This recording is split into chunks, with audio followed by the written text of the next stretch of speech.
Hey guys, it's MugenLord here.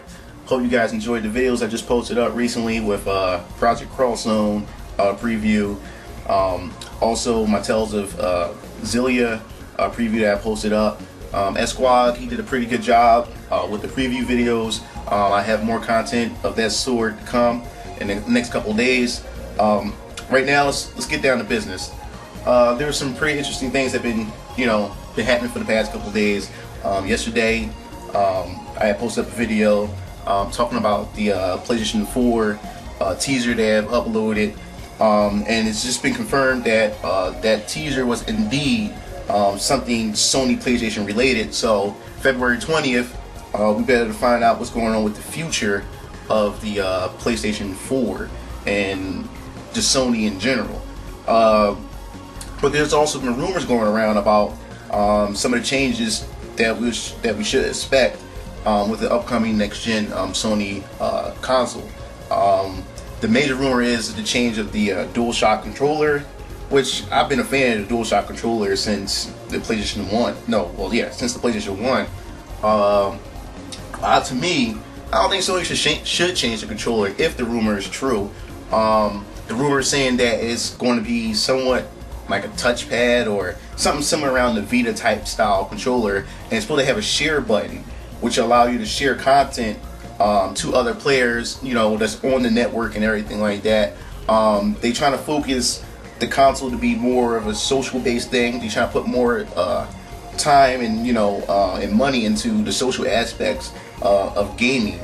Something that Nintendo had been the poster console for, being more of a social thing. So everybody's trying to push towards this social aspect of gaming and stuff. So I don't know if it could hurt Sony or help it in some way. Not sure. We just want to see, so we can't just jump to conclusions. And like I said, this is just a rumor.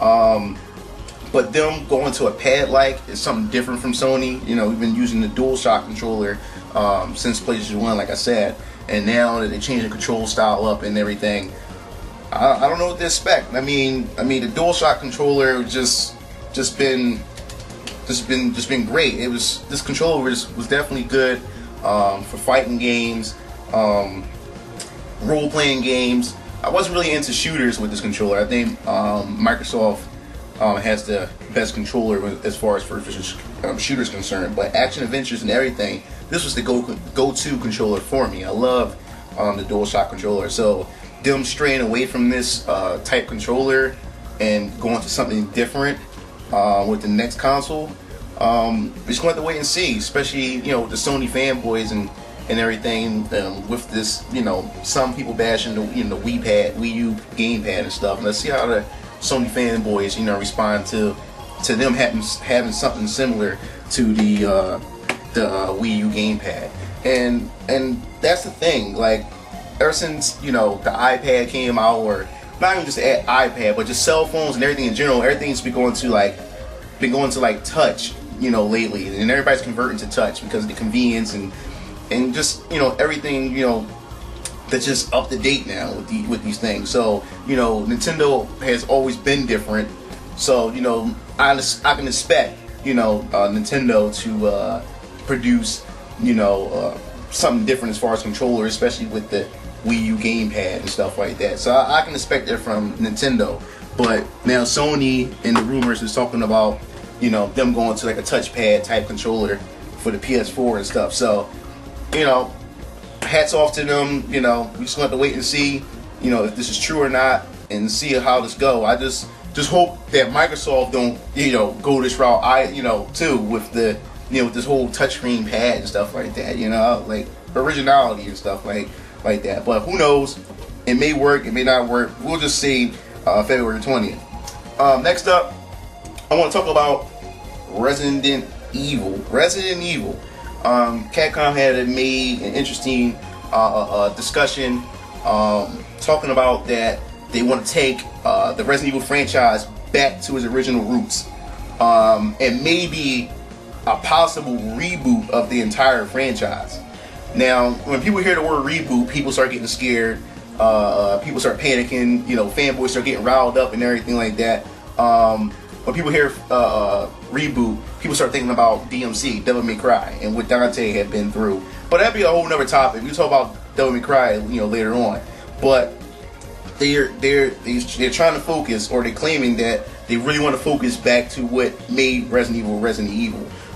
Despite the sales that Resident Evil 6 had received, it had got a lot of backlash from a lot of Resident Evil fans. And me, in my opinion, I love I used to love the Resident Evil franchise back in the day. I have all the main canon games, within the Resident Evil series. I don't really have much of the spin-offs and stuff like that, because spin-offs are okay. They kind of, and some of them kind of suck. But I have most of the canon games within the franchise, and my favorite one of all time. I won't say of all time, but my favorites in the series was Resident Evil 1 and Resident Evil 4, and Resident Evil 1 through 4 basically was my favorite in the franchise. And Code Veronica, I could see that too. But as it got to Resident Evil 5 and it got to Resident Evil 6, they just turned the whole franchise into an action game. It was no longer that survival horror feel. You getting the key inside of the building, and you don't know what the hell to do with the key until you start searching every room and try to memorize, like, oh, I've never been to this room in a while, or this room is locked, maybe this is the key to this room, and stuff like that. And the camera angles and limited ammo and stuff, you have to conserve your ammo. Even when you found your herbs and stuff like that, you had to store them away in the chest and use them when it was necessary. Basically, my strategy was in the older Resident Evils, if there was a hallway with a zombie or a monster in it, if the hallway was large enough for me to get around the zombie without wasting bullets, I would keep that monster there and just run around it and avoid it.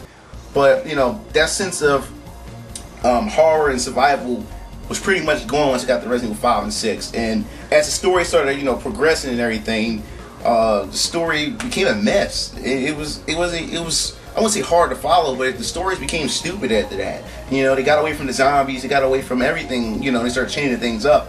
Resident Evil became a mess after that. So they're saying they're trying to get back into the original, grassroots of the franchise, to try to, to bring the fans back into it.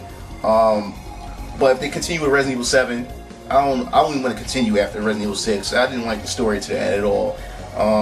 But if they do continue, on to Part 7, hopefully they really do bring it back and make the story interesting or whatever. But if they reboot it, hopefully they don't change the characters, and make different characters.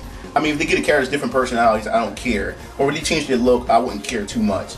But if they are going to reboot, keep the same characters, redefine the story, but keep it more on the virus, with the virus, the T virus and everything like that, and keep it, along the line of that, what I'm saying, and keep the characters, the way they are, and just redefine the story, make it more interesting, keep that survival horror feel to it. But that's, pretty much what I wanted to say about Resident Evil. So if these guys do reboot it, power to them. If they continue on with with what they already have and bring it back to its grassroots, which is survival horror, hey, I'll be down with it. Next, I want to talk about Grand Theft Auto 5. Rockstar had pushed Grand Theft Auto 5 all the way to like the fall in September. So a lot of people were expecting an earlier release, which they've been advertising an earlier release around like this spring or whatever like that. But they pushed it back, and I love Grand Theft Auto.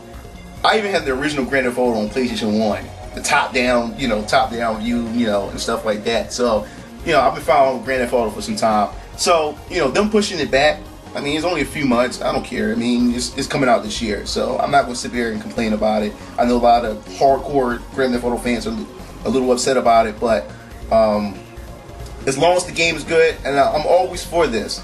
If a developer needs more time on the game, I'd much rather them push the game back than to release the game right away and the game just trash. It's just trash and it's just crap altogether. So if pushing it back is going to make the game better, or they can improve or add other features in it, then power to them. And to me, if they are pushing it back, it must be for some other reasons too. Hopefully, they might be working out something with Nintendo to bring Grand Theft Auto 5 to the Nintendo Wii U. That'd be fine too if they need time to, redefine or reconstruct the game a little bit for, to make it more, make it compatible for the Wii U. that'd be awesome for Nintendo fans to get in on the action for Nintendo Wii U, or if they're trying to work something out with for the PC, so the PC players can get in on the action with Grand Theft Auto 5. So I'm really excited for the game. So if they push it back, hey, Rockstar, take your time. I enjoy your games, especially Max Payne 3. Excellent game. So if you guys need more time, do it. I'm satisfied. I'm happy. I'm patient. So, but that pretty much covers everything. Let me know what you guys think.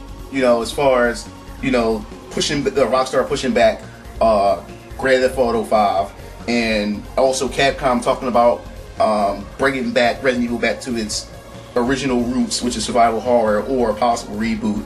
And tell me what you think about the rumor about the Gamepad or something of that sort that PlayStation 4 is supposed to offer, that's no longer the DualShock. This is MugenLord. You can hit me up on Twitter, Facebook, and I'll holler at y'all. Signing off.